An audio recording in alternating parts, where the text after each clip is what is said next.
So mga par, tuloy-tuloy nga pong pagpapa-interview ng ating pambansang kamao Manny Pacquiao kung saan sa panayam nito sa boxing scene, natanong si Pacman mga idol para sa papalapit na laban nito kontra sa kapwa nito legend na si Mayweather Jr. na gaganapin sa buwan ng September. Ayon kay Pacman mga boss, excited na daw siya na mangyari ang rematch nila ni Floyd. Hindi daw nito nagustuhan ang unang laban nila dahil meron daw excuses sa laban nito kay Floyd at ang tinutukoy nga dito ni Pacman mga idol, ang injury nito sa balikat. Ngayon daw sabi ni Boss Manny sa rematch nila, wala na daw excuses. Lalaban daw sila ng pareho na healthy sa ibabaw ng boxing ring. Dagdag pa ni Pacman, matagal na daw talaga nito hinintay ang laban kay Floyd para sa pangalawang pagkakataon. Chance na daw nito mga idol na makabawi sa kanyang pagkatalo kay Mayweather. Kung saan dito na rin sinabi ni Pacman mga boss na inalok pala siya dati ni Floyd ng exhibition fight. At sa totoo lang daw mga idol, hindi daw ito pumayag sa offer ni Calvo na exhibition. Gusto talaga ni Pacman ng totoong laban. Kaya nalinawan na tayo mga idol na ito pala ang rason kung bakit hindi matuloy-tuloy ang laban ni Pacman at Floyd kahit meron pa bigatin na promoter na galing sa bansang Japan na handa magbayad sa kanila dahil ayaw pala ni Pacman ng exhibition fight. Totoong laban pala ang gusto nito sa kanyang mortal na karibal sa boxing sports.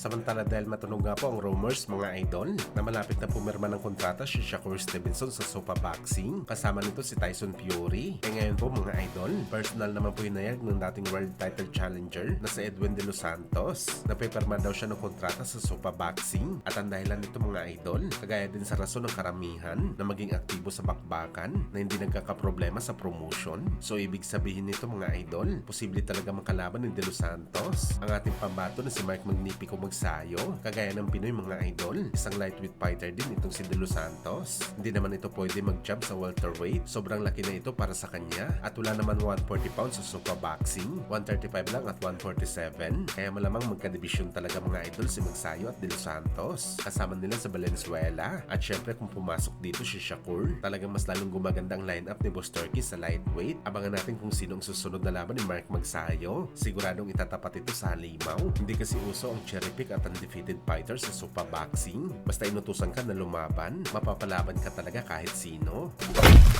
Samantala, pinotakti nga po ng batiko si Devin Haney ng mga boxing fans dahil imbis daw mga idol na labanan nito sa Ryan Garcia sa unification fight o di kaya palaga nito si Keishan Davis. Aakyat na lang daw ito sa 154 pounds at labanan si Sander Saya sa unification fight. Ayon sa mga boxing fans, isang tunay daw talagang sinabi ni Ryan Garcia na tila meron na daw PTSD si Devin Haney sa kanya matapos ang kanilang unang laban. Dumadaloy na daw ang nervyos sa katawan ni Devin Haney. Kung si Ryan Garcia ang pag-uusapan, masyadong terrified na daw si Boy Ilong kay Ryan, kaya mas gugustuhin na lang nito na wag lumaban kahit papaldo siya ng pera dito at isang unification fight pa ang bakbakan nila ni Ryan Garcia.